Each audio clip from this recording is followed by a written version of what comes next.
What's up, y'all? What's going on? Let's get started. Y'all ready to go? Let's do it. 3, 2, 1. Boy, I tell you, my cracks have gotten racketier and racketier. It's like you're getting good joints. More and more raggedy. You're like you're getting good joints all of a sudden. I don't know. What the heck, man? It's weird. They're all extra lubricated now. They can't pop no more. What up, peeps? What up, y'all? Welcome to the Let's Make Out podcast, where we make out all things what? Love, life, and laughter. That's right. I'm Gabrielle, one of your hosts. And I'm Chad, the other host. So we are excited that you're here. We appreciate you being here.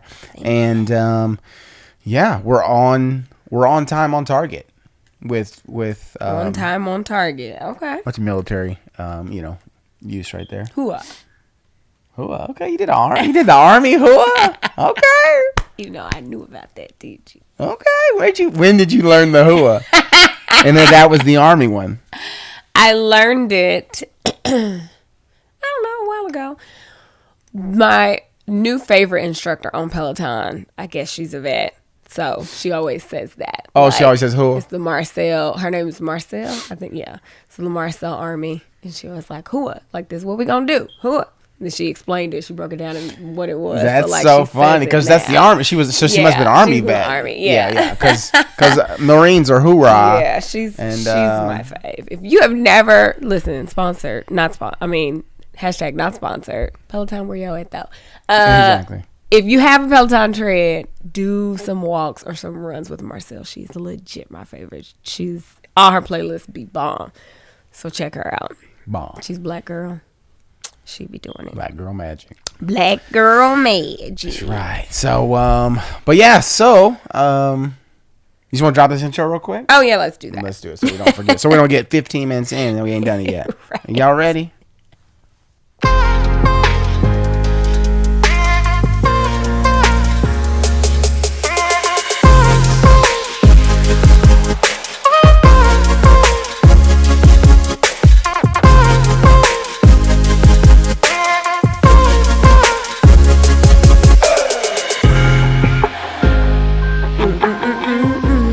Just when you think we got it together, one of us messes it up. One of us mess it up. It happens. I am so sleepy right now. If I look sleepy, it's because I feel like I'm about to fall asleep. It just hit you. It literally just hit me. We're in the bedroom where, magic happens, both awake and asleep. Yeah. Why am I so sleepy? Well, it's because I only got like 5 hours and 45 minutes of sleep last night. Yeah, she stayed. When I finally went to sleep, she stayed up. Not good. Yeah, I was up. I don't know what I was doing, watching a video or something, and then I woke up and it was watching me. So then I went to sleep. But yeah, I've been trying really hard to get 7 hours of sleep a night, which is the hardest thing I've ever had to do. It's because Gabrielle. Hardest. It's because Gabrielle starts doing something productive. All day she's productive, but what I mean is like she starts doing something that is productive too late in the evening, right? Mm-hmm. So for you, it's like you might do an extra chapter in your devotion or the chapter in your devotion or whatever, which is productive. You enjoy it, right? 11:30. At like 11:30. Or she'll start watching an episode of a show or we will start watching an episode of a show that we like at 11:30. Mm-hmm. It's so you're engaged. You're like, I want to see this. I'm excited. And then all of a sudden you've fallen asleep and it's watched you. True. I have to turn off. It's all about like creating a real bedtime routine and like sticking to it, like turning off, putting the phone down, turning the TV off, coming and unwinding in the bed, maybe reading a book. It's like I know all the things. I do really good at having a glass of tea. Every night I have a cup of tea. And that's the only part of the bedtime routine that I have down. Like decaf is my tea. Sleepy tea. But by the time I have that, it might be 12 o'clock before I have that. Girl, you're supposed to just be asleep. Yeah. Like, what? Y'all, so I've been really working trying to at least get 7 hours because my body has gotten to the point where every day I wake up at 7. Every single day I look at the clock and it's 7 o'clock. Like that has become my new body alarm. Like, okay. whether I get out of the bed or not, or whether I snooze, or even if I don't have, 9 times out of 10, the alarm is set for like 7:15, but I always seem to wake up at 6:45 or 7 o'clock. And I'll be like, can I make it to 7:15? So I'm like, ooh, I go to bed at 12. I'm like, I'm not going to set my clock till 7:15. I'm going to get my 7 hours, and then it'd be like 6:45. That's hilarious. Because I'll be either tossing or turning. Like, I use my Aura Ring so I can see all the stats. So even if I'm in the bed for those 7 hours, it probably took me longer to fall asleep, or there were periods where I was in and out of sleep, so it doesn't even She be trying to, do stuff, work. So I need to be in the bed at like 11. So that gives me a buffer to make it to She be trying to make out. So I'm like, girl, go to sleep. So it ain't go to sleep. Whatever. So I said all that to say, if I look sleepy, it's because it literally just hit me. You don't look sleepy. Thank you. You look beautiful. Anyway, thank you. You like a beautiful, warm glass of wake me up. What is a warm glass of wake me up? Would that be coffee? No, it's better. It's a glass of wake me up. A glass of wake me. Drink you up, girl. Anyway, what's been going on? What's been going on with What has y'all? been What's going been going on? on with us? Man. Over the past couple weeks, huh? Couple weeks, yeah. We took if you watch our vlog, which if you don't, then you should, Gay Babe TV. It's a link down below, and you should go check us out. But we went to Chicago for a concert, the Coldplay concert. Second time seeing them in Chicago at Soldier Field, and still the best concert we've ever seen. Still. And like it's just so good. It's just like a huge party. It really is. Like literally, it feels like just a party that's not that you're just. Mm-hmm. I mean, it's just crazy. I can't even describe it. It's so cool. The vlog that actually went up today, we talk about the same thing. It's actually the day after the concert. Oh yeah. And so we're talking about the same thing. About it because it was great. But yeah, the night before we went to Chicago, I broke my finger. This fool broke his finger. Like the tip of the bone broke off of my index finger, and it's still swollen. You probably can see the difference if you're watching. Mm-hmm. But it feels like the pain is like I have pretty good flex. Oh yeah, that's yeah. So good. really, it's just right there on the tip now that yeah, the swelling a little bit there, but it's so crazy. Yeah, it's starting to get back though. But yeah, no, yeah, just crazy. The ball, like literally, the ball hit the tip of the finger. Like, and just, sorry if you're like screaming about it. So wait, you caught with your... So I caught with my left hand because I had the mitt on the left hand, caught it at second base to get the guy out coming, force out from first because he had to run to second. So if I get to second base for him, it's called a force out. Mm-hmm. Got him out. But as I was catching it, I looked to first base to see if I would have a chance to throw it to first base after to get the batter out. Yeah. That's the way you do it. You go to second and then to first. Yeah. And try to get double play. Oh. And so I looked over so I caught, but I put this hand up here to like make sure the ball stayed in the mitt and also so I could grab it and throw it. But I put this hand up a little bit too soon. So I caught it, but it hit literally the tip of this finger and went into my mitt. And it stung a little bit, but like, I was like, ooh, ow, okay. Didn't think anything of it. But then it started just bleeding. Like, I'm talking about bleeding. I'm like, what in the world? So I wrapped it up and got some Band-Aids from a sweet lady that was there. She hooked me up with some Band-Aids and some spray. And played. I batted a couple more times, finished the game. Came home, but it still wouldn't stop bleeding. So once it wouldn't stop bleeding, then Gabrielle was like, well, you should go to the hospital and check it out, make sure. Like, so I did. He finished the whole game, came home, and that joker was still bleeding. I'm like, you don't think you should go to the emergency room for that? Like, he's like, no, I just got to get it to stop bleeding. I'm like, yeah, but if it's not going to stop. Yeah, so since it didn't stop bleeding, but so they x-rayed it because they was like, well, let's just make sure it's not broken. Come to find out, tip of the finger. Crazy. So the nail will probably come. So I think the bleeding was from the nail being bent back. Yeah. So it's like an open fracture. Yeah. So it's considered an open fracture because it's so close to where the bone break was. Mm-hmm. So yeah, I mean, so annoying, but thankfully, He had a big old rap like in Chicago. And everybody that we came in contact with, it's like, what'd you do? Asked what happened to this finger. I think because it wasn't just like a normal splint. So I think people probably thought, did you lose your finger? No, but is his finger that swollen? Like, you know what I'm saying? Because it was thick. Yeah, like, exactly. It was very thick. So yeah, exactly. Thick. So, yeah, crazy. So the craziest accident. Freak accident. I mean, there's nothing. Softball came and went. Because it's a wrap on that. Well, I got another week. I can probably get back out there. No, it's a wrap. Why does it have to be a wrap, though? Go. I feel like that was a sign that you need to be playing softball. I think it was just a sign that I need to not put my hand up so quick. Yeah. But yeah, so that was very interesting. But yeah, could have been worse though. So it could have been worse. You know, we were still able to go. Babe was. I didn't break the whole finger, so which would have been nice. In excruciating pain. It was painful. It did throb. No, like I woke up both nights in Chicago. The wrap was wrapped very tight, and it was obviously to keep that piece of that bone in place. And plus, you know, it was swollen, so it would get tighter sometimes.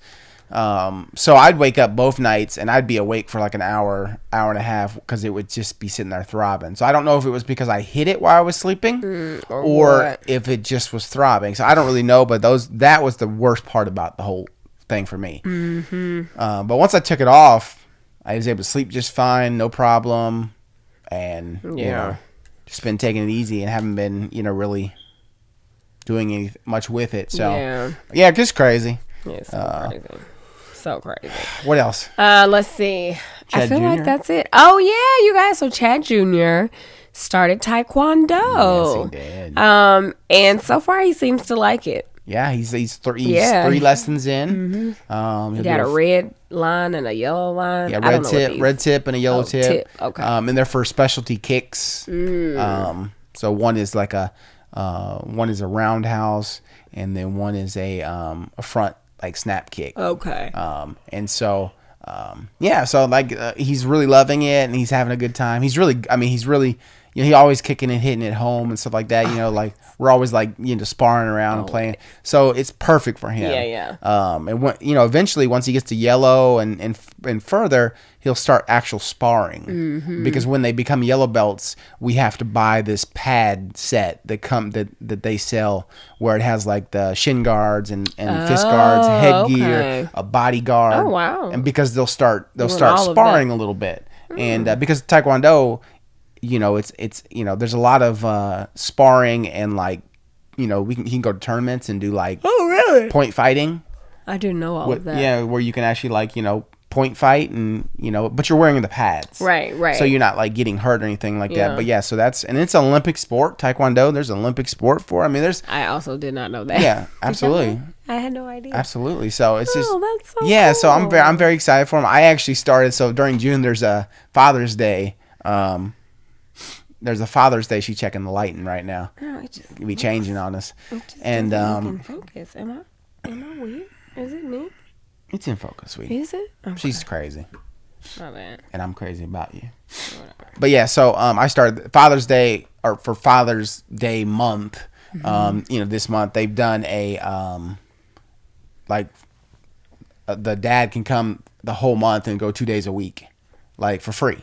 So they gave me like a uniform, you know, a gi and everything, and I was excited about it. And so it was fun. Cute to see the two. I went my like first little lesson by myself, did it, and then now Chad and I are gonna go Saturday morning to the family class, and we'll be able to like, you know, train together. So I'm pretty excited about it, you know. And he's like, Dad, were you gonna take it with me? We can become black belts together. So I told him, I was like, I don't know, buddy. We'll see. But I'll start with some of these free lessons and we'll see from there. But it is very appealing because it's like, that's my boy. And if he wants to do something so big together, you know, because that'd be really big, you know. So I'm like, well, we'll see, buddy. But right now, let me just do these lessons.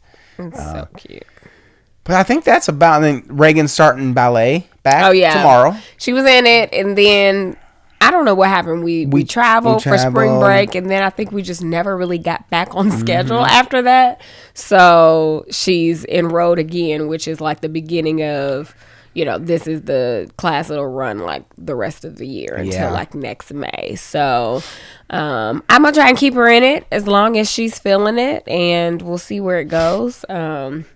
Yeah. I think the first time she did like Broadway Babies, which was just kind of like a fun type of thing. Then she did Ballet One. So we're going to continue her in Ballet One just to see if maybe she moves up, if she gets, better skills. She enjoys it. I think she just has to do it more. I agree. She exactly. So I'm excited for her to start that too. So that should be good. But that's about it. I mean, honestly, we've been kind of chilling. The weather's been getting nicer here, so that's very exciting. Let's see what else. Somebody's got a birthday coming up this weekend. That's right. Oscar about to be 117 years old. You're so funny. No, yes. How do you feel? You're about to be 40, but it's the big 4-0, y'all. The big 4-0.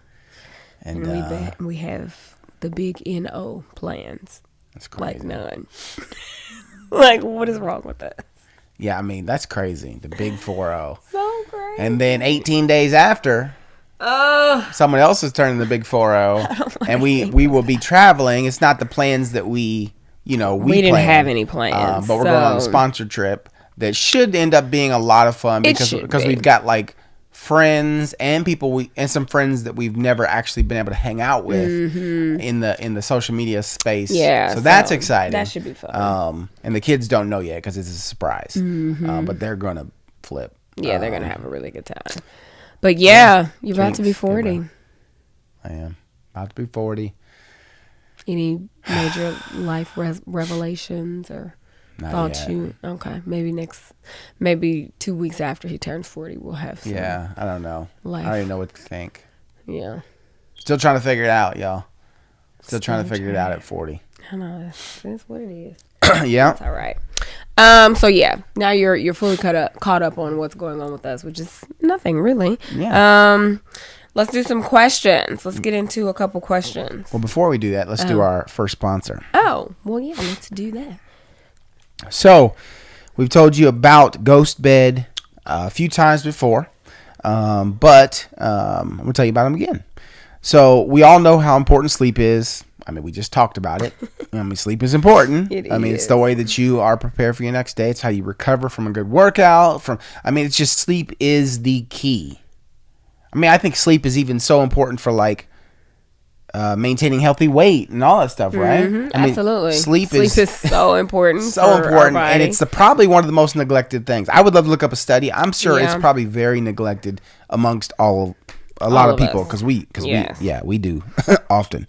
But basically, this is where Ghostbed kind of comes in.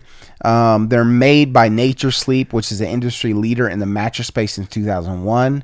Every Ghostbed product, from their mattresses to their sheets and pillows, is designed with cooling features, so it's perfect if you sleep warm, which most people do. They even got a mattress dubbed the coolest bed in the world. Shipping is free and fast, and you could try out your mattress for 101 nights, and you even get an industry-leading warranty up to 25 years.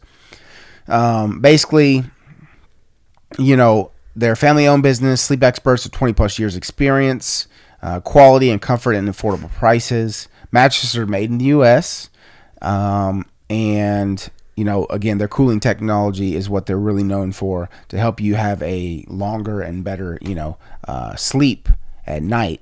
The 101 night home trial I spoke of, that's pretty awesome. You can try it, return it, your money back, no hard feelings, 101 nights. That's pretty awesome.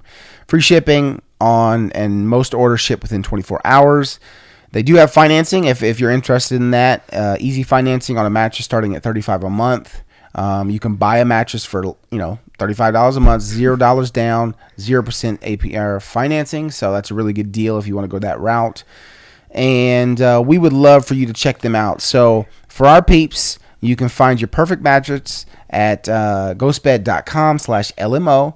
Right now, Ghostbed is offering our listeners 40% off Ghostbed bundles where you get a mattress and adjustable base. Or you can get 30% off site-wide. And so that's 30% off all mattresses, plus 2 luxury pillows. And you can use the promo code LMO at ghostbed.com/LMO. So yeah, take advantage of these savings. I don't know how long they're going to last, but take advantage of them. So again, that's ghostbed.com/LMO and use the promo code LMO. Check them out. Okay, so ain't nobody talking to you, Alexa. Why did she do that? I have this new questions book. I'm not really sure where this questions book came from. I just opened my Kindle app and it was there. Okay. So we're gonna give it a shot. Jesus sent it. He's like, you know what? Y'all need some new questions. I don't think Jesus sent this one. These questions are Jesus did questions for terrible people. Okay. 250 questions you'll be ashamed to answer. That's pretty funny. So let's see how ashamed you'll be. So they're not numbered. So we'll just go. It's like the questions start on page 7. They end on 256. So just choose a page and we'll go with that question. 8. The second question? It's fine. She said choose one from 7 to 256. And then I said it. The second? No. Yes, girl. You can have any large animal, either living or extinct, shrunk down to pug size and given to you as a pet. You have to keep it for at least a year. What's your choice? There's nothing ashamed about this. Yeah, I'm not ashamed of it. Wow. I'm not ashamed to say that I would want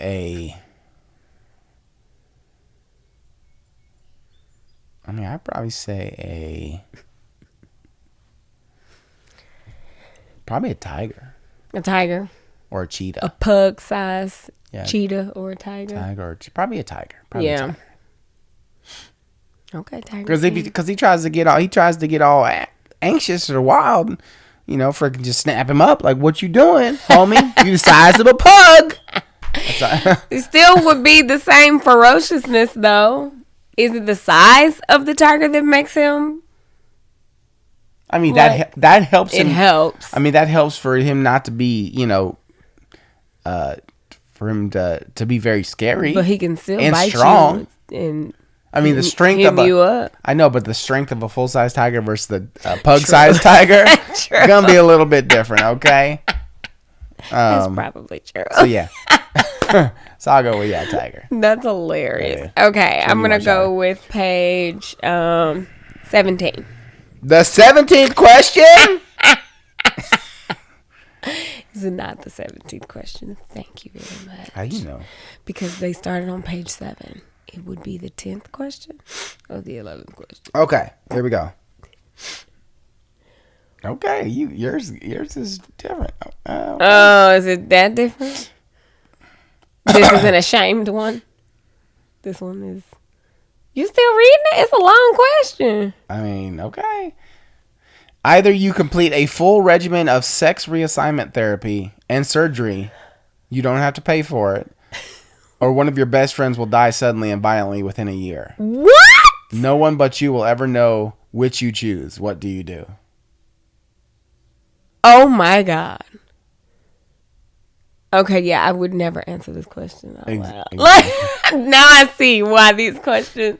I feel some type of way answering that question. What? I don't want either of those.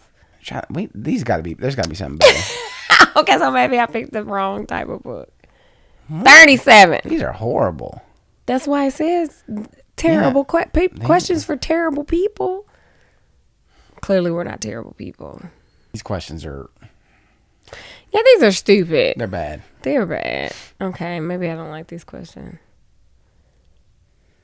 We're not the type to talk about like bad situations like that. So it's like this is right here. It's like, you know, for people that like the what ifs and like the crazy wild stuff. Some of them aren't, you know, bad, but some of them are. Yeah, we're probably never going to use this book again. Ever.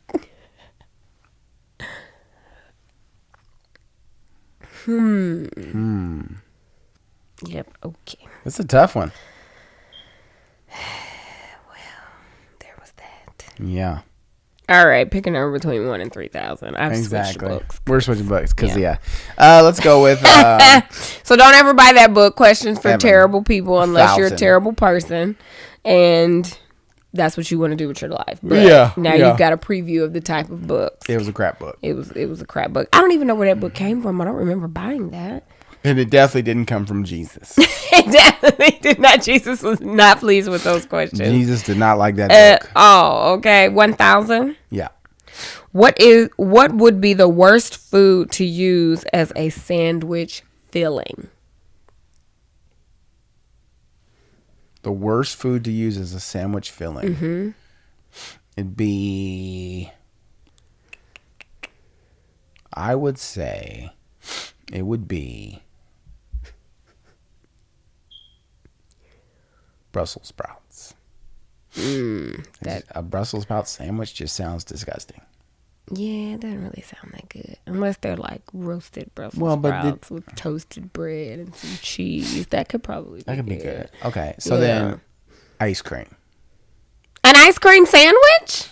Bruh. I mean, white bread, you want some Wonder White. It doesn't say what type of sandwich. But ice cream is like ice cream the best thing. But those are ice cream but that's not a real sandwich, though. It's not a real sandwich if you think about it. But it is an ice cream sandwich. But it's an ice cream sandwich. It's not a real sandwich so that you put something in it. Just slapping some ice cream in between some bread would be that would be disgusting. Tell me, does that sound appealing to you at all? It doesn't sound appealing, but I don't think it would be the worst feeling. What? To me, the worst feeling for a sandwich would be like a food that's so bad that even slapping 2 pieces of bread on the other side of it wouldn't even make it better. You know what I'm saying? So the food has to be so bad already. Like, that's how my mind thinks of it. Maybe I'm overthinking. I don't know. It's your question. Hey, you gave your answers. It's your question. Exactly. I'm going to go with question 2,000. Well, this is what I'm talking about. Shout out to class 2000. Did y'all have a reunion? Because we didn't. Oh, 2020. Heifer. Yeah. Heifer. Didn't even get a 20-year reunion. Maybe we'll do it at 25. Do you agree that you can have too much of a good thing? Have you experienced it? Yeah, I think in general, yeah. What am I trying to say? I think in general there can be things that you can have in excess. Mm-hmm. It's just too much. Like, yeah. Now, ice cream sandwiches. You can definitely have too much food. That's an easy example. Mm-hmm. It's too much of a good thing. You can have too much laughter because then your abs will be hurting because you're laughing so much. I'm just saying, I feel like you could spin a lot of different ways. Too many cars. Too many cars because what are you going to do with all of them? Some people got like 12 cars, but why do you need 12? I mean, if you want them, cool. No, but at the same time, it's like. Yeah. What is the reason? What's the reasoning? I mean, I guess some people do just collect cars. Exactly. Just like you collect notebooks. What is the reason? You have all those notebooks. Well, I mean, the price difference in a notebook and a car. True, but I think the people who are collectors of cars, they might be the equivalent of your notebooks because they have that much money that True. It is just pocket change to them. You know what I'm saying? True. Yeah. Yeah, I think you can always do things it's to your individual life, right? It is. It really just depends. Yeah. Well, you can't get enough of me. Here we go. It ain't that funny now. Give me a number. Let's go with. Those are our last 2 questions. 25 hundo. 25 hundo for shundo. Y'all ever had the blood orange tangerine sparkling spindrift water? It's amazing. So good. I feel like we've answered this question before. About a dream or a nightmare you've had more than once. Oh, yeah. Yeah, we talked about that. Is there another going on there? This is the tired podcast. We have literally no energy. I feel like we look like we have no energy. No, can you just give me another number? Because I can read all of these. Sweetie. Okay. You're so funny. Just do it the way it's supposed to be done. If we colonize the moon, okay, what company would be the first to open for business up there? Starbucks. That was my answer too. Starbucks and McDonald's. Absolutely. Yeah. And then, yeah. No entity with that. And then Apple will be right after. Absolutely. Starbucks are going to be the first one, but y'all need coffee. Y'all look tired from that trip. Y'all need some coffee now. Let me get you some Pike Place. Moon Place. It's a Moon Place, exactly. That's so funny. Why was that so funny to me? She's so good. I think because it was my same thought. Like, Yep, Starbucks. definitely Starbucks. Yep. Okay, so I'm going to do 2,800. 2,850. I ain't about to scroll all the way over there, girl. I know we're like, because the little Kindle app on my phone. Have you ever made a big mistake that no one ever found out about until now? Is that the question for real? Yes. No. I mean, I've made multiple big mistakes, but the way this internet is set up, somebody gonna find it. So no. That was a boring one. Let's see. Give me another number. 2,800. Last question. I feel like we're questioned out. Okay, this is boring. Oh, geez. A This is Louisa, really 2801, 2803. Hang on. What did you last daydream about? Daydreaming, I'm thinking of you. Daydreaming, and I'm thinking of you. But who's the you you're thinking of, Gabrielle? What was the last thing I daydreamed about? I have to think about this. Have I daydreamed today? Did you dream of today? Did you dream on today? On today. I don't think I've daydreamed about anything. So now let me go back to tomorrow. I mean, to yesterday. Go back to tomorrow, okay? Let me go back to She's to already on the yesterday. moon, okay? I feel like that would be a good movie title. Back to Tomorrow. Back to tomorrow. I feel like there's a way to make that work. We've already trademarked it. Don't be Don't out be here trying to stealing take my it now. movie. My movie. We ain't got no title. plot, but we got the name of it, though. Right, we don't have any idea of anything yet. Just the name. Yeah, just the name. So Back to Tomorrow. But probably not because it's too close to Back to the Future. Basically, that is Back to Tomorrow. Back to the Future. Because tomorrow is technically the future. Oh, that's true. See? So my idea right, we would have got sued for that. Wasn't as clever. Yeah. Never mind. Back to the Future. We ain't doing that. Don't try to sue us. I don't remember the last thing I daydreamed about. Gosh, that's crazy. What was the last thing I daydreamed about? I don't know. Do you remember the last thing you daydreamed about? Well, I'm talking about some things that I can say on. oh, you daydreaming about that, huh? Okay, all right. You need to tell me about that, okay? You need to bring me into those daydreams, okay? Sweetheart, we need to have a conversation. Oh, that's so funny. Yeah, I don't have any PG daydreams. Yeah. I I don't really daydream. I mean, I like daydream here and there about like if I'm about to play softball, I might have like I don't know if it's daydreaming or like a vision of like hitting a home run or something, Seriously? Yeah, like how It's something's gonna happen. like an anticipation almost, but I Almost guess like it's going on a trip, daydreaming, like, about what what's is it gonna going to be be like about. to lay around at the beach? absolutely, Or, yeah. So I something have like those, that. about certain like specific situations, like, but like a full out like daydream. Most of them are nasty involved in this one right here. I mean, I'm gonna be honest, okay? This, Let's be honest. most of them are just, trying to get her, yeah. That's so funny. Okay, so enough with the questions. Yes. Let's move on to The topic. our next. Oh, I was going to go on to our next segment. do and it. then the topic. Next segment. Because we haven't done this segment in a long time. What are you listening to? What's in your ear? Oh, that's right. Okay. Yes, it's called What's in Your Ear. So, What'd you say? I wasn't really about to say it again. What's in your ear? And this is what I need for you to do. As I'm talking, as we're going through this, I need you to find some more music for us. Because I feel like we need musics for our segments. You ever listen to podcasts and they have musics when the next segment comes? So we need a question So we need segment music. music. We need music with our segments. We need music. Did I say music? You said it multiple times. She's like, here's what I need you to do. I need you to get us some musics for our segments. Musics for this segment. Musics for this.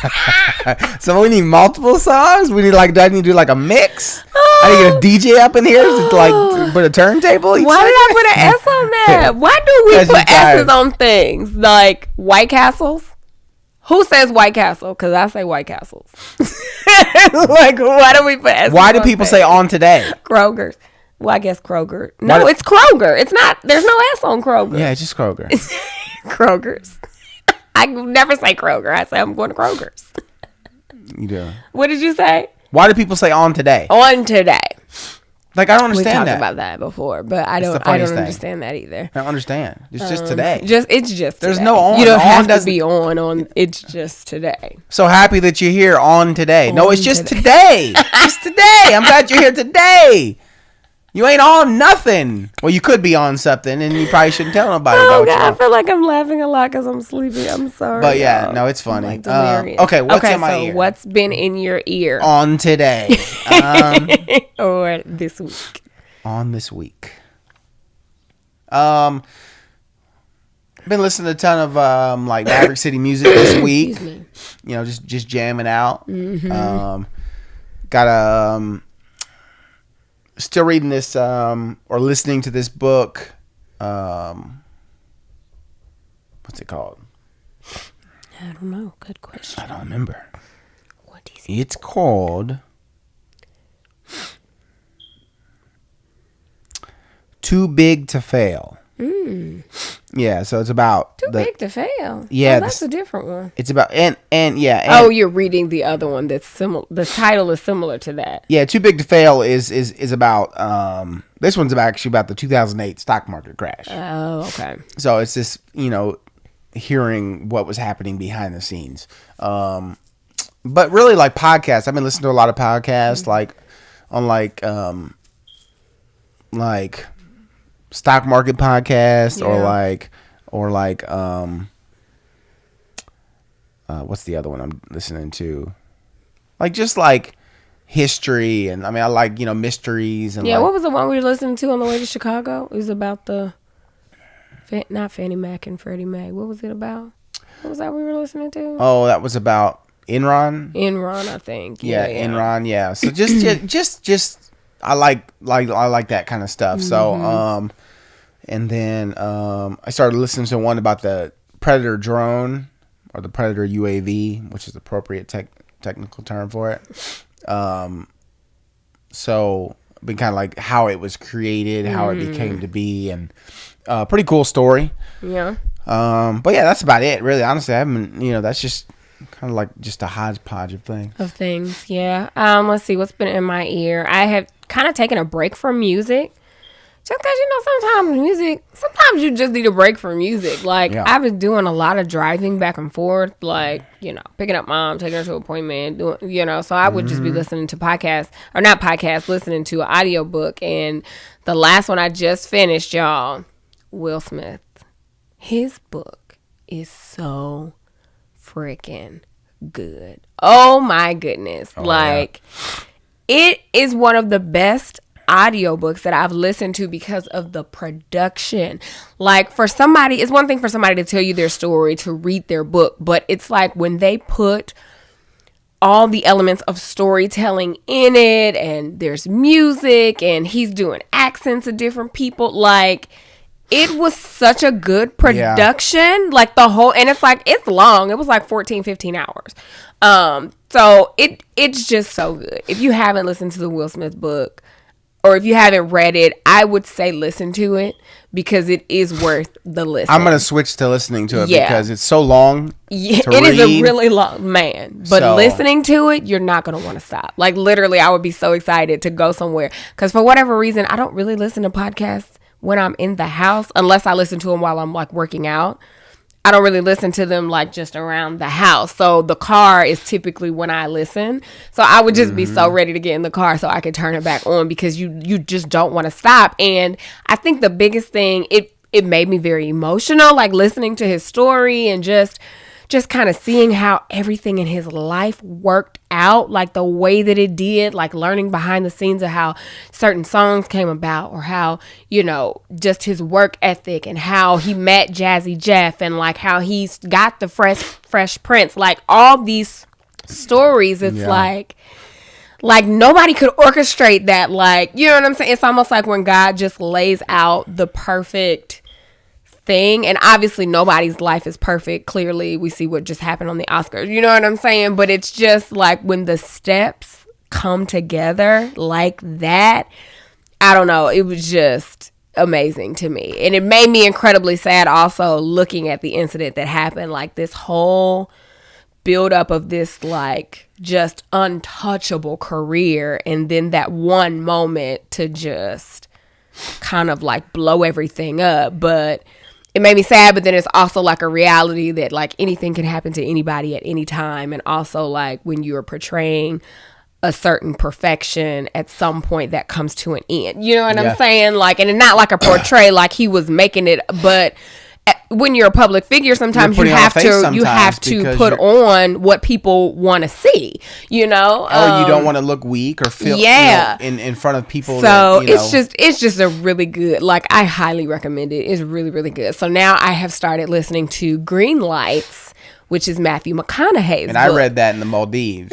Yeah, so Babe actually read it, and he was like, oh, you got it, you're gonna love it. But I had also remember I went to like lunch with these ladies. It was like a networking lunch, and like they were all talking about it, and they were like, you got to listen to it, because, you know, just hearing the author talk about it or read his book in his own.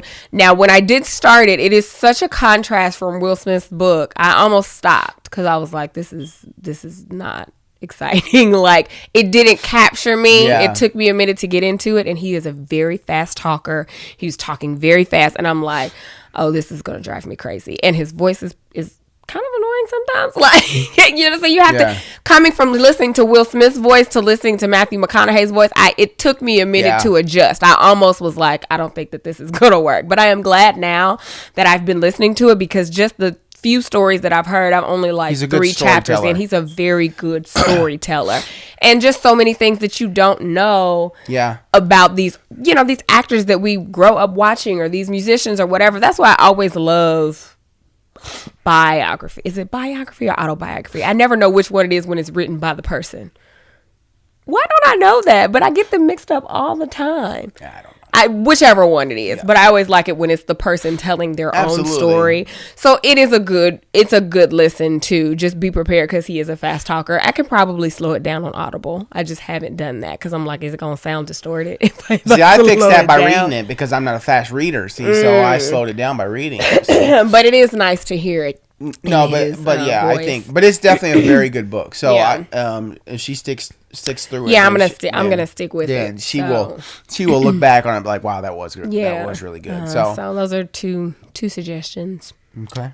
So that's what's been in my ear these past couple of days. Though I've been listening to old school music. I just felt like hearing Isley Brothers yesterday, and I've asked Apple to play an Isley Brothers song, and then this is the one thing I love about Apple and Google, like they'll just keep playing songs in the similar genre. If you want to hear Isley Brothers, all you have to do is play any song. The next song will be an Isley Brothers song. Literally every time we ask Google to play a song, it does not matter what genre it is, she follows up with an Isley Brothers song. I don't know if she just knows I love them, is she dating Ron? Like, what? Like, is Google dating Ron or something? Because I'm like, why does Isley Brothers?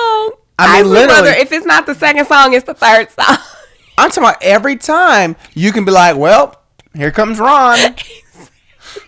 Wow. It's like what the heck, man? Google and Ron got some kind of situation going on. But I've been grooving on the Apple. Whatever playlist has been playing, it's just like all the oldies, Earth, Wind & Fire, Maze, Stevie. Like, I don't even know if it's a particular playlist or what, but I'm like, okay. Mom got in my car yesterday. She was like, okay, well, this playlist is nice. So that's what's been in my ear. Okay. So now that we've talked about everything. Yeah. So all the things. Yeah, it's time for our last sponsor. Oh, is it? It is. And then we'll get into the topic.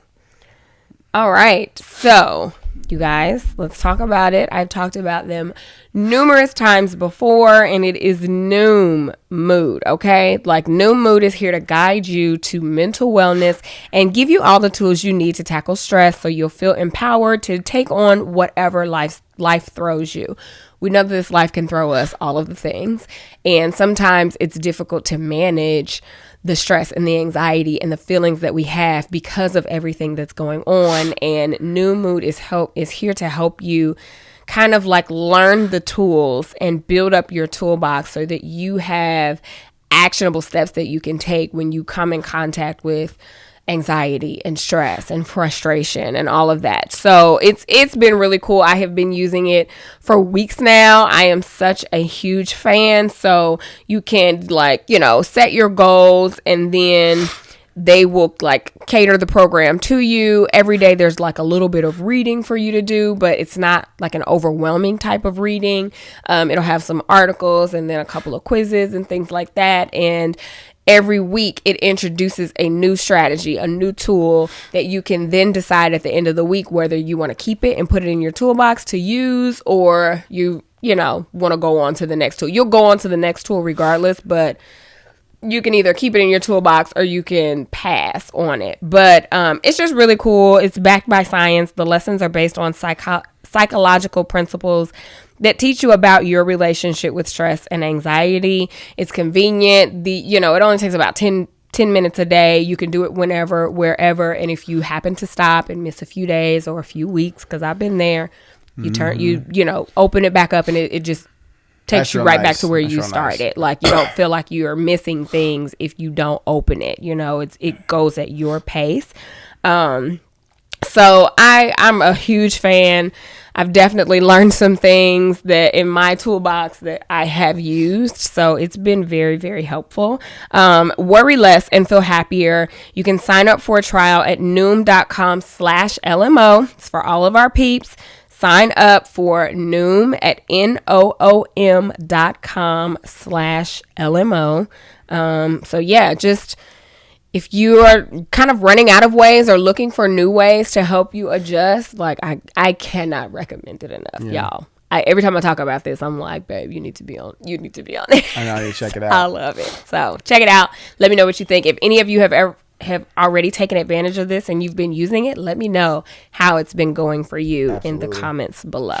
Absolutely. So our topic for today, which kind of feels like we're at the end of the episode, but we are not.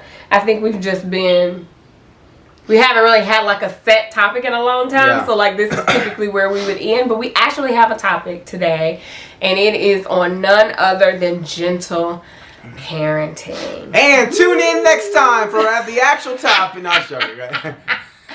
You guys, so I have been kind of just examining my parenting style, and it kind of started with doing the things that were done to me in the beginning, Chad Jr., and it just didn't feel good. Yeah. Some of the things just didn't feel good. So I was kind of left with this, well, what do I do in place of... I don't like that. So what do I do? And, it took me a while to get to that. So I wouldn't say this was at the beginning.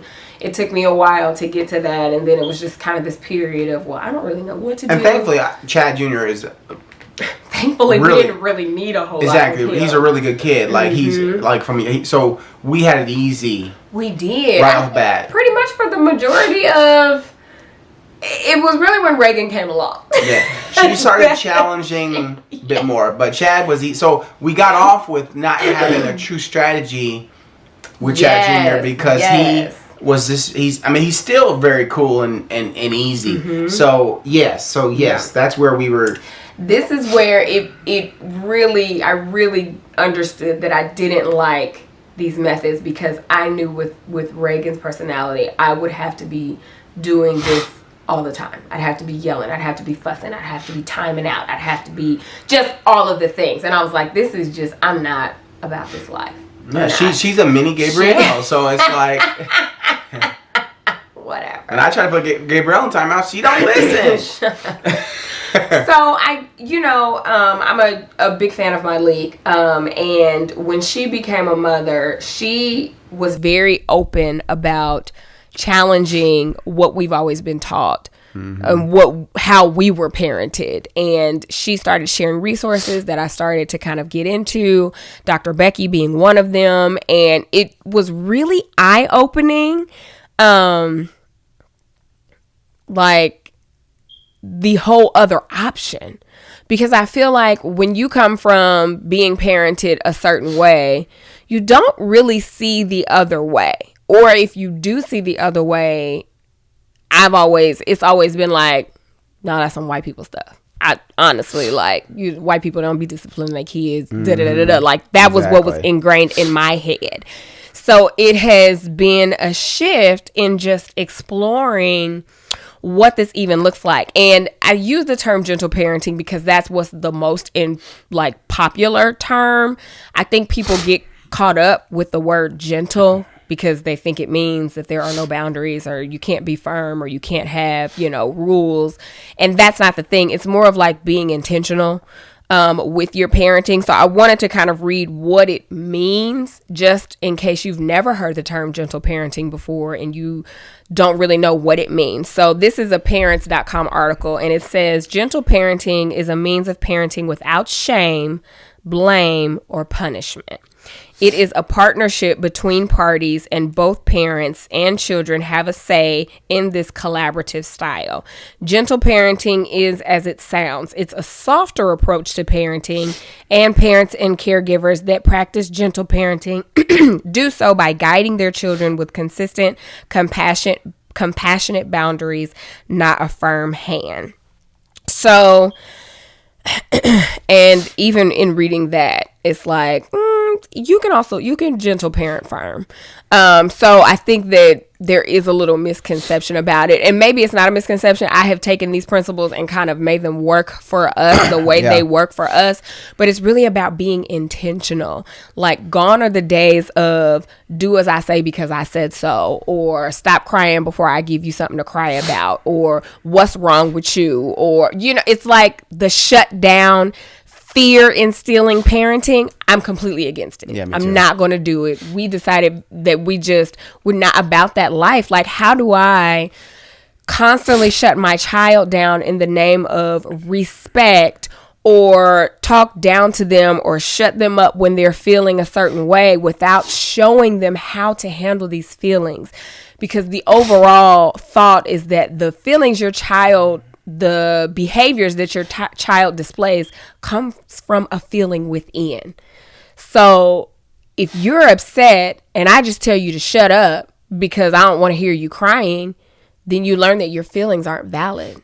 You learn that, oh, well, this is not a good emotion. Mom and daddy don't care how I feel. Yeah. Mom and daddy don't care how I feel versus, this is actually what I feel, because a lot of times children don't even have the words to articulate the feeling. So if I shut you down without even explaining to you what is causing this behavior, which is the feeling behind it, and help you learn how to navigate it, then what am I doing here? I'm just teaching you how to do as I say. And then you grow up to be an adult who is a people pleaser, and who does what they think is the good thing because they don't even know how to think for themselves. You know what I'm saying? And I think a misconception is just because you don't say stop talking, you know what? Just no, like just be quiet. Like, that doesn't mean like, because you're not doing that and you're allowing them to be able to navigate this, that doesn't mean they're going to get their way still. Right, yeah. The answer still might be no. Yeah. But it's important for them to be able to explain to you why they feel the way they feel, and for them to understand how they feel. And I think it is a collaborative team effort to be like, we want to prepare you to be someone who can handle their emotions and work through their emotions as a kid and as an adult, because they're about to go, a little kid, Reagan at 4, by the time she's 10, 15, those are some of the most stressful years for kids, like dealing with other kids, with like potential bullying, like just the things that can come with childhood. It's like, so working with them early is like, it's really cool for us to be able to say, well, why do you feel this way? Like, right. Or like, what, I can tell you're upset, or I can see that you're, so like, I think there was one way that I explained it to you, or one of the ways that I've seen Dr. Becky. She's the author of this book, Good Inside, is coming out, but she also has a podcast and a community for moms. She's been like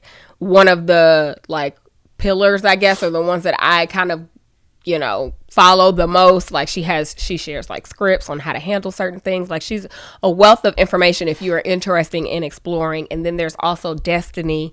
I don't remember her last name, but she's a Black woman. So if you like, this is some white people stuff, there's a Black woman that also talks about it that I follow, Destini. She's great too. I'll put their information in the show notes in the description box. But the way Dr. Becky, I was watching something, she talked about how obviously the behavior is an issue because it stems from something. So say your child is having a tantrum. They're having a tantrum because there is a feeling inside that they don't actually know how to verbalize. They don't know how to handle it. They don't know what's going on. The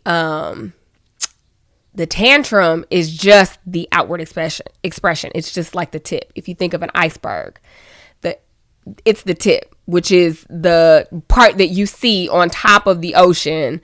That is the tantrum. So what happens if you take off the tip of an iceberg?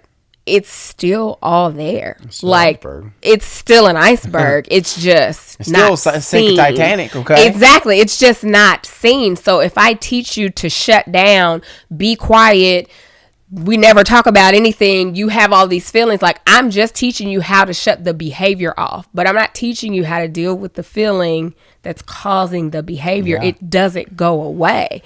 You know what I'm saying? So it's like, why not take the time to dig in deep and deal with what's causing the behavior versus just shutting down the behavior because it's inconvenient or it's annoying or it's triggering to us adults. This is another thing I had to learn, is that why am I so triggered by my child learning how to express their emotions? Like why do I expect a 4-year-old to be able to be perfectly calm at any point? She's 4. Like I got moments where I'm not calm and I'm almost 40.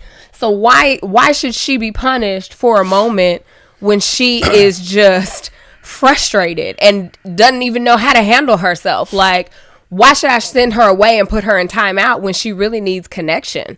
How about we time in? How about you come sit and talk to me about how you're feeling? Like, it was just so many eye-opening things once I started kind of like doing research and looking at things differently. Like, why do we give our children time out? Why do we send them away when they are at, like, if Chad came to me crying and frustrated or angry, why would I tell him to go sit in a corner by himself instead of offering to talk him through what he's feeling? Exactly. Like, would we really do that with adults? So then it's the thing of like, should I be treating my child like I would treat other adults? Well, they are humans. Why shouldn't I? Why do I have to be this authoritative, do as I say, don't ask no questions, blah, blah, blah, but then expect for them to grow up and want to talk to me? And have good mental health. Like, think right. You know what I'm saying? If an adult walked into a therapist and said, I need some help, or to their spouse and said, I need some help, I'm not doing good, or they had a bad day, a rough day, and they're being a little bit short, or whatever it might be, and their spouse or the therapist says, well, you know what, suck it up. Suck it up, drive on. Let me give you something else to cry about. You're an adult. You know what? Grow up and act like an adult. You got responsibilities. Right. Nobody want to hear all that crying and whining. Like, just suck it up and drive on. Like, how would that person's mental health be? Yeah. So what do you think happens to a kid when that's all they grow up with? Like, they don't understand, other than like, well, mommy and daddy, I can't. I can't cry because if I do, then they're just going to tell me shut up. So I got to just try to be tough. And like that causes anger issues. Like, I mean, there's so many things. Like, there's so many things. And leading up to this podcast, I've been real anxious about it because we already get judged for our parenting, period. Because people go off of what they see, and what they don't see is not happening. So. And I never want anybody to say, so I will disclaimer that we should have led with, I'm not by any means telling you how to parent your kids. I am not the most experienced parent. I've only had 9 years. You know what I'm saying? I'm only figuring this out on my own. Feel free to do whatever you feel like works for you. But I just thought that as we find different methods, why would I not share them? Because some things you probably never even thought about that way. So it's just, hopefully you're listening to this with an open mind, like, there's a point to that, and then take it and do your own research. You know what I'm saying? Like, I'm not the expert here. I'm listening to the experts. So, take it with a grain of salt. Like, nobody is judging how you parent. If you feel like you need to slap and hit, let's talk about that. Because this is also what we don't believe in, is putting our hands on our children. Mm-hmm. Because what does that teach? Fear. At the end of the day, if an adult is hitting you, how do you feel? Right. Like, why do we feel like that's the course of action? Because it's just shutting down the behavior. But what am I learning from getting a spanking? What am I learning from getting slapped or popped in the mouth or beaten with a belt? That is abuse. Like, it's abuse. That happened to me a lot as a kid. Guess what? I didn't learn anything from it. Mm-mm. And I didn't get any closer to my dad because of it. No, and people are like, well, we'll talk about it later. I'm going to whip you so you know not to do it again, and then we can talk about it later. But I don't even want to talk to you after that. I'm mad because I'm hurt. And it's like an anger, but it's also a hurt. Like, you're the person that's supposed to love me and care for me and be this safe space for me. Now I don't really have a safe space, because my fear is, if I come and tell you how I really feel, if it doesn't line up with how you think I should feel, I'm going to be punished for it. So then I'll just keep it to myself. So I'm not going to tell you how I really feel. I'm going to tell you what you want to hear. Exactly. I'm going to learn how to look like I'm obeying, but then I may be doing all other I'm gonna learn to be a good liar butt from when being it comes hurt. to you. I'm gonna learn how to be a good liar. Yeah. Oh my goodness. So it's just so many things. Yeah. Like, and we used to pop Chad. I have used a ruler. I have pinched him. I have, you know what I'm saying? And I have even grabbed up Reagan. Like, I've had my moments like, listen, and then it's like that whole part is just unnecessary. Yeah, we don't like it. It just didn't feel good to me. It feels icky. It felt like icky. Oh God. Yeah, it felt really bad. I like when my kids come to me, and she likes when her kids come to her, and they come to us for safety. Yes. They come to us for comfort. Yes. And like, I'll give you an example. The other night, Reagan is only 4, Chad's 9, so Chad got to go to the pool with his friends. Mm-hmm. Reagan couldn't, because it was like, well, one, it was like 8:30 at night. It was time for her to get ready for bed. Chad can stay up a little longer because he is, summertime, right? And the other parent was going. So. And the other parent was going, so we're like, well, sure, buddy. Well, she was upset because, and also it was kind of chilly out. It was getting a little bit chilly out. We was like, Chad, you ain't gonna stay long because it's cold. Yeah. And he didn't stay long. But we were like, well, not tonight, but maybe tomorrow when it's warmer. And she had a full out meltdown, like, like just very upset. Why does brother get to go and I can't?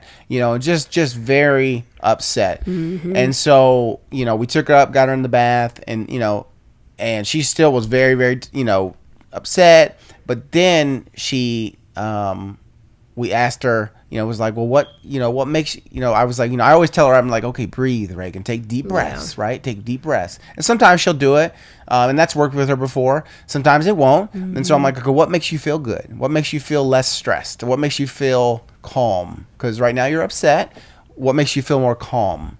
And the first answer she said was, she's like, food, because she's a snacker like us. But then we got into, I was like, what about in the tub? What about we get in the warm water? Mm-hmm. And she laid back in the tub and just floated, closed her eyes, it's quiet. Mm-hmm. The famous line of quiet as a mouse. I mean, I was like, does this make you feel relaxed and calm? And she's like, mm-hmm. And so, I don't know if that was what I was supposed to do, but... Imagine if you didn't even go through that with her. You was just like, stop crying. Be quiet. Exactly. You know what I'm saying? That's not going to work, first of all. You're in trouble. Like, first of all, it only heightens the situation.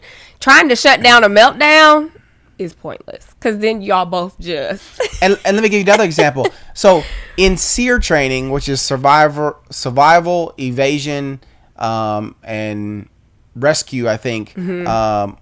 Or something like that, but SEER training, what like SEALs go through, special forces, and other people in the military go through. One of the torture techniques they use is crying babies. They play a track of crying babies after they've captured them. It's because crying is stressful. It induces stress. It's a trigger. Yeah, it's a trigger. So you're already getting triggered by this crying, but you have to realize that you don't have control over that person's crying. Exactly. You just have to support. You can't be like, stop crying, like, and think that person just gonna just all of a sudden magically be fine. Even if they stop crying, it's probably because of fear. Oh, it is because of fear. So it's not because all of a sudden they feel better. Well, thank you so much for telling me to stop crying, Mom and Dad. You are a magical. That's magical. That's not what it is. Not how it works. They stop because they're fearful at that point. Yeah. Well, if I don't stop crying, I'm gonna get, I'm gonna get beat or whatever it is. So yeah, but I thought that was Yeah, no, that's a good and I think it also speaks to the fact that gentle parenting, first of all, is not for the faint. Do you know how much self-control it takes to not yell at a screaming toddler at any moment? Because that's the easy thing to do, because it's our first response to shut it down. Especially if it happened to you. I'm in the grocery store. Shut it down. You're embarrassing me. I feel some kind of way because you can't keep it together. That's the thought that comes when our children act out. We're worried about what other people think of you. We're worried about what are other people thinking about us. Oh, they think that I'm not disciplinarian, or I'm not teaching these kids. You made it about you better get that in check because they're going to grow up and give tantrums. No, we're going to grow up and process our emotions the way we process our emotions. Like, you know what I'm saying? We all have moments where we are just not there, frustrated. Like, it's not a means of coddling them or spoiling them or giving them what they want every time. Giving them what they want. Like, there are still firm boundaries. This is what we do. This is what we do not do. This is why we do not do it. My number one job as your parent is to keep you safe. So if you are doing something that is not safe, I have to be firm in saying no, because this is going to end up in this. 100%. But I don't have to do that with a yell, with a scream, with a cuss you out, with a belt, there are just other ways to address it. So I think for us, those were like the bigger points of why we felt this might be a better option for us, just to not feel so icky, and honestly to not have our kids, fear us, grow up scared of us, and have years of therapy to undo what they've learned at home. And I'm not saying everybody goes through therapy because of the way they were, but it is research that a lot of the reasons that we act the way we act start from childhood. Our beliefs, our thoughts, our actions, all starts in the home. So if you grow up with a certain type of thing, it's going to show up in other areas. Like, think about how many men and women especially men, blame their father for the way they are. Mm-hmm. Like, we've talked about this in previous podcasts. I think that's a cop-out, because you have a chance to be a different person. Yeah. No one can make you be anyway. You've made a choice to continue to be that way. But why are they saying that? Yeah. Because that's what they experienced, and they don't know any different, right? It's that was the way it was, and so that's the way I'm gonna be, and that can be a good thing and a bad thing. Mm-hmm. But it probably stems from not being able to process your own emotions and feelings and develop who you want to be as a person. Yeah. Right. I think, for me, it's just like, I think that, I think our number one, like Gabriel said, everybody has to make a choice of how they want to raise their children. Mm-hmm. And it's your choice. It's your decision. And we assume that every single person that's raising a child is doing what they think is best for their child. And that's awesome. Absolutely. And that's all you can ask of any parent. So, and that's why, again, for us, this is telling you about how we want to parent and how we came about wanting to parent this way. Not saying that our way is better or your way is better. It's just saying this is our way. Yeah. And if you get something from it, amazing. If you don't, amazing. Yeah. And feel free to comment and let's, keep the conversation going. I I told y'all last week I was supposed to be researching and getting all this stuff together. I did not do that, okay? But I do remember talking about this on my Instagram, and a lot of people just had so much, like, I think the common rebuttal that I got was, well, they're going to be spoiled, or they're not going to know how to handle discipline, or they're going to walk all over you, or stuff like that. And it goes back to like having boundaries and being firm in those boundaries. Being gentle or being intentional in your parenting doesn't mean you just let them do whatever the hell they want to do. Our kids are, that's not the same thing. So it's like, if that's the rebuttal, no, I'm just not. We don't agree. I don't agree with that. We don't agree. And then there were the people that were like, well, I raised my kids hitting them and doing this, and they turned out just fine. And I want to challenge that thought, because what is just fine? They have learned how to mask their feelings and still succeed in a stressful world. Like, you know what I'm saying? Maybe ask your kids how it felt now that they're grown. maybe say, what, you know what, I want to ask you, when I raised you and I hit you because of this or that, how did that make you feel, and how do you feel about that now? Maybe ask them. You assume you know how someone's doing. Yeah. We always assume we know how someone's doing. Because we look at the outside. Like, well, they went to college, they graduate. Like, somebody rattled off their kids' accomplishments to me, and I'm like, but that doesn't tell me what their mental health is. That doesn't tell what their mental health is or their emotional state. At all. Everybody can put a mask on and be great, but there's people that... It's a lot of depressed, highly functional people. There's a lot of depressed people that eventually meet the end of where they can't handle it no more. Like, and that's sad. Yeah. So again, it's just, we assume we know how someone's doing. Yeah. But maybe just ask. It all stems from this like, I was trying to find it, but this reel that I saw, and it was just talking about how we all say, well, my parents did it and I turned out fine. Did we really turn out fine? Are you going to therapy? Are you feeling... Are you working through those triggers or those anxious thoughts or those moments, like your feelings? Are you talking it out? Are you doing the work? Are you really fine? But can I challenge Or that? does it just sound good to say, well, I turned out great? I used to say that. I didn't turn out great. It took me years of therapy to uncover the deep-seated issues that I'm not blaming my parenting or blaming my childhood from, but a lot of it did stem from how I was raised. What and that whole saying of, well, my parents did it and I turned out fine. Is fine really what you wanted to turn out? Yeah, let's start there. Is fine good enough? It should be. Do you want to get to the end of your life and say, you know what? I'm fine. I did fine. I turned out fine. I don't want to get to the end of my life and say, man, I turned out amazing. Yes. I thrived. Yes. Like my mental, my physical, my spiritual, my emotional, my connections through the roof. Yeah. That's what I want to turn out. So my parents, my father was abusive and used all the hitting and cussing and everything. I didn't turn out fine, and I'm not turning out fine because of his actions. I'm going to turn out great because of my actions moving forward. Yeah. Like in my growth and my work and my prayer, and so my amazing wife supporting, has nothing to do with the crap that I went through. That did nothing good for me. Yeah. It's true. You were talking, I had another thought and I can't. Dang, what was I getting ready to say? I can't remember. It was going to be good, too. Oh, I was saying that another thing that I had to just ask myself, like, does this even make sense? Like, we give kids a lot of credit.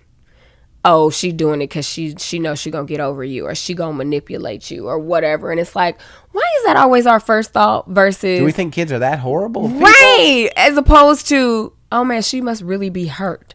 Or something is really happening inside that she would lash out and act like that. Like, instead of it always being the negative, we always jump to the negative. Don't do that because she's going to be spoiled. Don't do that because she's going to run all over you. Oh, she crying because she knows she's going to get away with it. It's like, where's the concern for how they feel? We don't see our kids as being horrible human beings. Yeah, so you know what I'm saying? The camera died. Yeah, I don't remember what I was saying, but... it was fun. Chad was saying something while we were off camera, but also, like, our body remembers trauma.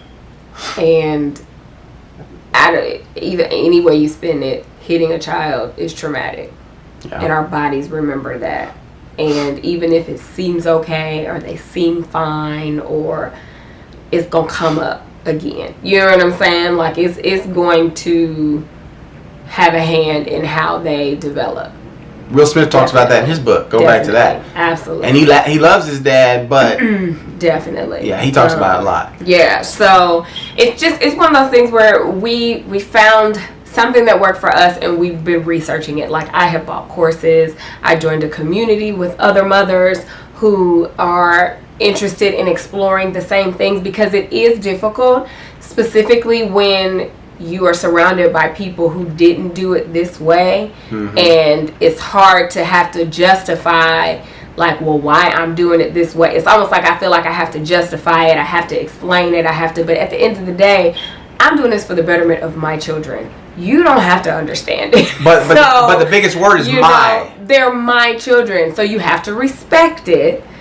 You don't have to I'm not agree. going to send them to you and you're doing something completely different than what I'm doing. Like, nope, we don't do that. So you're going to have to be on board with how we want to raise our children, and you're going to have to respect it. You may not understand it, and that's okay. Like, so I had to be okay with that, because it's,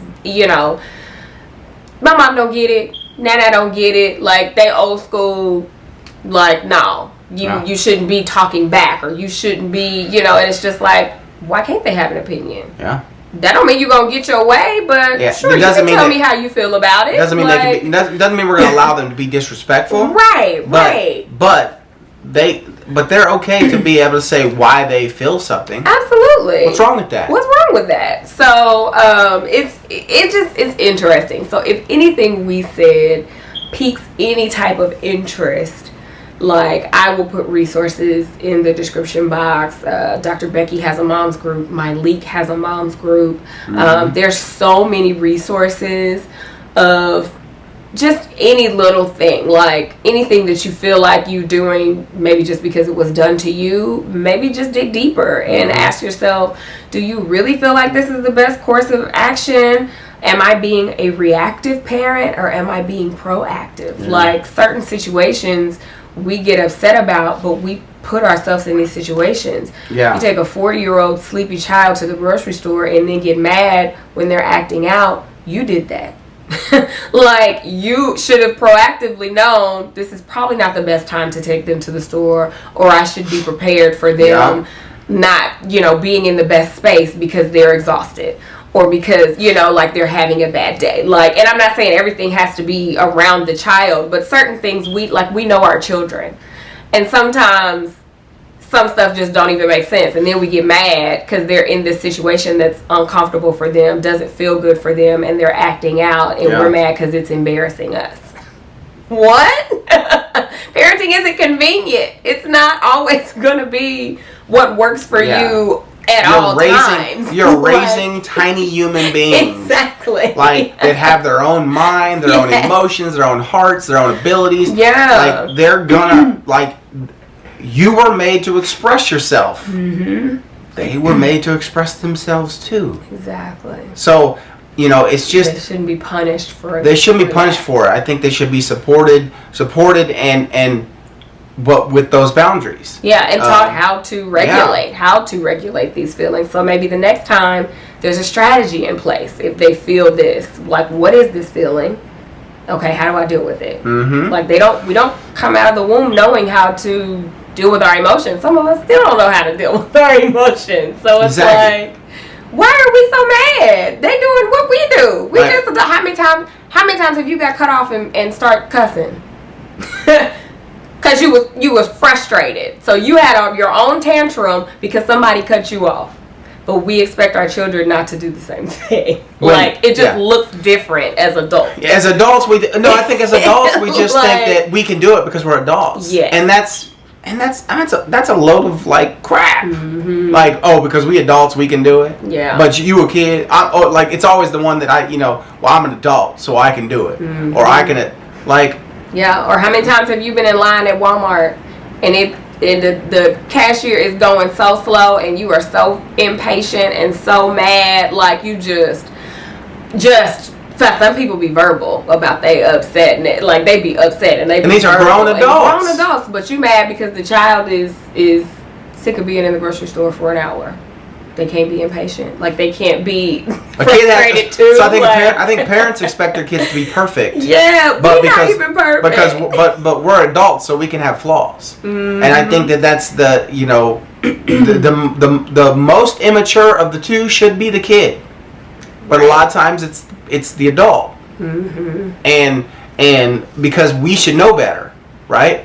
Technically, right? We should know better. But sometimes we don't, because we're dealing with the same crap. Yeah. So it's just I love this way, and I'm very happy that Gabriel found it, because I was a huge softie on Chad Jr. and even Reagan, because of how tough my dad was on me. Yeah. So I said, I'm never going to do that to him. Yeah. So, but again, thankfully, Chad Jr. he was such a good kid, right? So it was not very that easy. Reagan is not a good kid. No. They just have their personalities are completely different. Well, I'm speaking back into So, but then Gabriel with discovering this way, and it's like it allowed me to be a firm, rules. We have rules, and there are boundaries. Father, but I don't have to yell at you. I don't have to I definitely don't have to hit you. I don't have to make you fear me. Like, you're gonna know, like, when it's time to just say, okay, Daddy, okay, and they get it. They get it. They get it. There's a look. There's the, you know what I'm saying? Like, they know. They know. Whether they want to admit it or not, they know. But they're not walking away from it, like, scared to death of mommy or daddy. Yeah. So I'm so thankful for her finding it, because it's been great. Yeah, it's been good. It's been a learning curve. It's been challenging at times. It's frustrating sometimes to be calm. Like, I never forget when we were we not filmed? The car might full.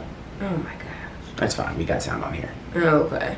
Yeah, I never forget when we were in the house at Florida, and Reagan had this huge meltdown.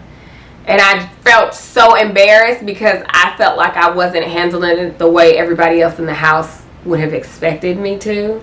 Yeah, I was very calm with her. I didn't, you know what I'm saying? And it felt a way, because I felt like I was being judged. And I think that's the hardest part to accept, is that you will be judged. It's okay. Like, because adults, we want people to know that we got our stuff together. Right. I want it to look like, business. I got this kid taken care of. She ain't finna do me. But it's like, at the end of the day, I'm trying to do this to save face for you, but what about the child? Your child is more beneficial for her than someone else's feelings about you. Yeah. So I think if you do decide to go down this path, you probably won't be met with everybody who understands it. You could be challenged.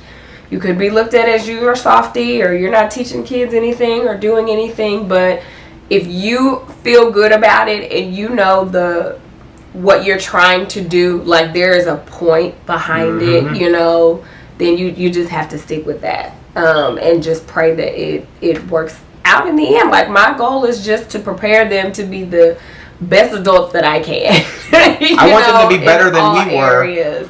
I want them going to off feel into free adulthood. to speak their mind, to know how to not look for the opinion of others and rely on that external validation, how to process their emotions, how to talk about how they feel. Like, these are things I want them to grow up and know how to do. 100%. And it starts at home. 100%. So, hopefully, it gives you something to think about. Yeah. Like, by all means, share your thoughts in the comments. Keep the conversation going. Have you tried it? Has it not working? Has it worked? Has it not worked? What are things that you still find difficult? As you're doing it, like, let's all be adults and be respectful towards each other. We can all have differences of opinions and do things differently. That doesn't make someone better or less than because of that. So we want our kids to be respectful. So let's do that in the comments as well. So hopefully, this was just, good information, or maybe it was just, a good listen. Yeah. You know? And if you have any questions, feel free to leave those. Absolutely. We can, talk about them in the comments, or we can talk about them on the next episode. But yeah, that's all I got. Yeah, that's all we got. It's a wrap. It's a wrap. Rap City. What was the little thing you had pulled up on your iPad? I asked Babe if he had done some research, and he pulled up some article. What was it? You didn't even talk about it. Well, yeah, because it just compares. I can read a couple. Like different scenarios? It's like basically mainstream parenting versus gentle parenting. Okay, bad behavior is mainstream parenting. Bad behavior always unacceptable and punished or ignored. Mm-hmm. The gentle parenting says no behavior is seen as bad, but rather as an unmet need and a way to learn. Oh, okay. It's a lot of stuff we kind of talked about. I mean, yeah, it's really all we kind of talked about. It's just kind of just comparing the two. But, and again, gentle parenting can look different for every single person, right? Because every child is different. So you're going to have to do things that works for you and your child, right? Yeah. So again, and you got to figure that out. You got to do the work to figure that out. And even these child experts or these parenting experts, I've heard some say, I don't listen to Dr. Becky or anything, but that, there is no, it's true, there is no perfect parenting technique. Because you're raising a human being. Like, you have to find what really works for you especially when it comes to gentle parenting. Right. So, so I think that it's just growth. You every day you grow and try to be better, and then hopefully you've set them out on this amazing path as adults, and they're better for it. You know, only hope and pray that we do the best we can. Like, that's all we can do. Absolutely. So, and we believe that that we're doing that. So we're excited about continuing to learn about it. Yeah. So thanks for listening, guys. Yeah. We'll be back in a couple weeks. We'll try to get some Ask Gabe and Babes. Feel free to keep those coming. You can email us at letsmakeoutpodcast@gmail.com. You keep up with us on social. Let's Make Out Pod on Twitter. Oh, sorry. You just put the hashtag Ask Gabe and Babe as the subject. Oh, that's right. Yeah. Yeah. So we know you want us to talk about. That's right. Yeah. And I'm still waiting on them voice record emails too. Anybody send no voice recording yet? So apparently, if you want to talk to us, go ahead and send it in. Yeah. If you want to have yours played on the podcast, send a voice memo like that would be cool. in the email. But yeah, so Let's Make Out Pod on Twitter. Let's Make Out Podcast on Instagram, Facebook, and YouTube. And thanks so much for listening or watching or both.